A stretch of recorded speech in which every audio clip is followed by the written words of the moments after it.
Today is March 1st, and no matter why you clicked on this episode, whether you're brand new, whether you're just curious what this 90-day run thing even means, or you simply want a structured way to build momentum, welcome.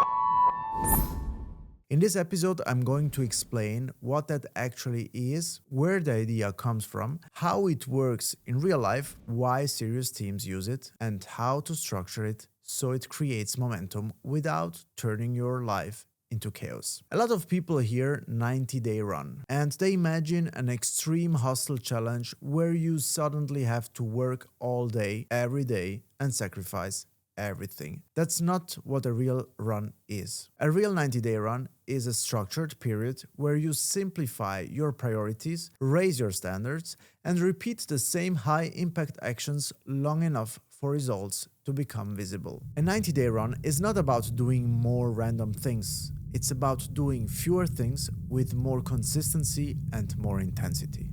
And that's why this concept works so well. In network marketing, and honestly, in any goal where progress is delayed, results usually don't show up the same day you do the work. People often struggle, not because they are incapable, but because they don't stay consistent long enough to build proof. They do a little here, a little there, and then they wonder why nothing changes. A 90-day run is designed to fix that exact pattern. It creates a time window that is long enough to compounding to happen, but short enough that your mind can fully commit without feeling trapped. Network marketing has a delayed reward system. In the beginning, you are learning how to communicate. You are creating exposure. You are building trust.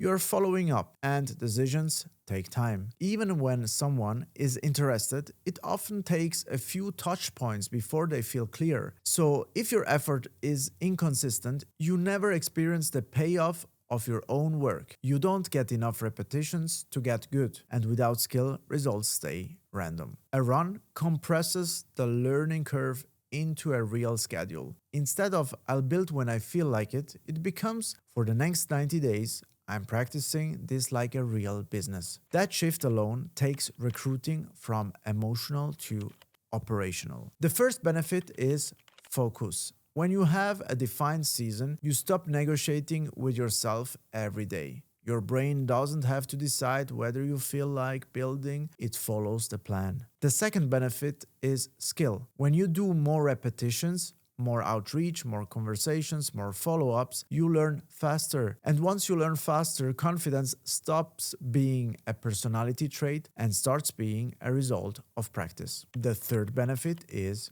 belief. Not motivational belief, but evidence-based belief. You start seeing progress, even small progress, and that progress becomes full. And the fourth benefit is culture. When a team runs together, people become more consistent because they are surrounded by standards. You're not just building alone, you're building in an environment that expects execution. Momentum is not something you wait for. Momentum is something you design. Now let me tell you why we started this run with a kickoff event on January 31st. Most teams begin a run with a message in a group chat.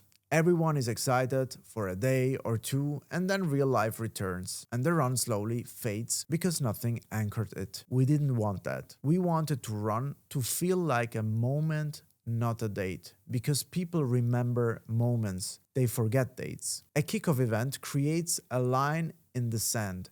It turns maybe into I'm in. It sets a standard for how serious you are taking the next 90-day run, and it creates identity. People don't stay consistent because they have information. They stay consistent because they feel connected to something. And there's another reason. When you start publicly and intentionally, you're more likely to build structure because you can't rely on vibes.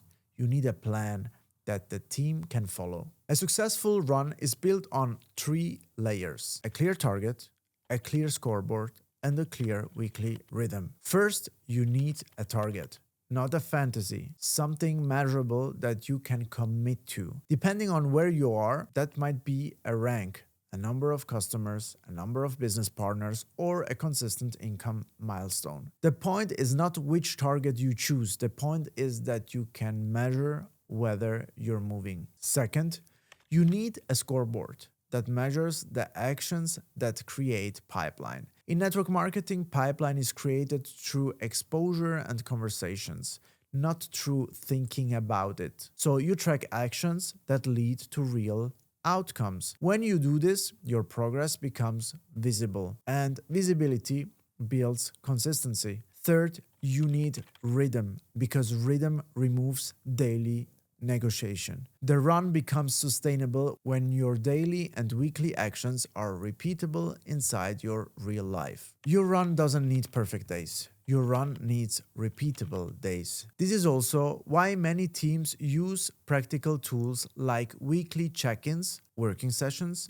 and to-do lists. This stuff can help you out to stay consistent under pressure. Quick side note, if you want the deeper blueprint behind building professionally, structure, standards, and how to run phases like this without hype, my book Moonshot is linked below. It's built for people who want clarity and long-term thinking, not shortcuts. Alright, back to the run. Here is something important. The first 2 or 3 weeks of run can feel strange. You may be doing more work, but the results might not look dramatic yet. And that's where many people mentally break. They interpret the delay as failure. But delayed results are normal in this business because trust takes time, decisions take time, and follow-up is a part of the process. So during the run, you don't judge yourself by emotions in week 2. You judge yourself by execution across the full 90 days. Your job is to stay inside the process long enough for the process to start paying you back. This is also why team structure matters. Weekly working sessions, check-ins, accountability, and shared standards are not extra. They protect consistency. A run is intense, but intensity without recovery becomes chaos. That's why we like a rhythm that keeps people strong over time, not just excited for a week. A simple concept that works well is running hard for a focused block, then planning one intentional recovery day before starting the next block. The point isn't the exact formula. The point is the recovery is planned, not accidental. When recovery is planned, you don't fall off the run, you recharge inside the run. A run isn't about being perfect, it's about being consistent under pressure. Most people finish a run and then disappear, and that's the biggest waste. If you do 90 days of focused work, you need to finish it like a business project. That means you give yourself a short recovery period, review what worked and what didn't, and then you lock in a new baseline. You can't stay at 200% forever, but you can upgrade your normal pace permanently. A run also reveals who executes,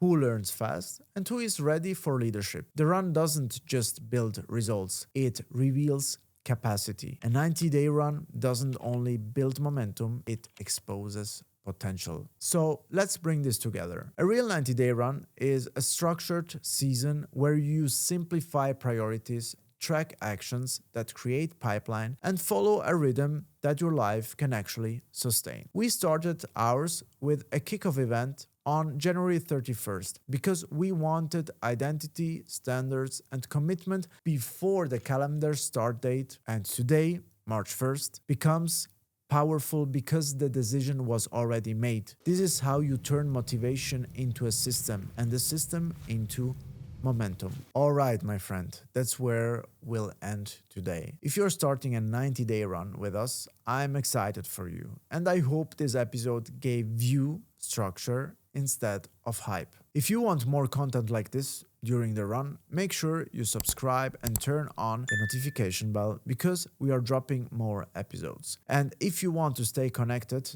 day to day, follow me on social media too. You'll find the links in the description and you'll also see them again at the end of the video. If you know someone who needs momentum right now, send them this episode. Thanks for watching, thanks for listening, and I'll see you in the next one. Ciao.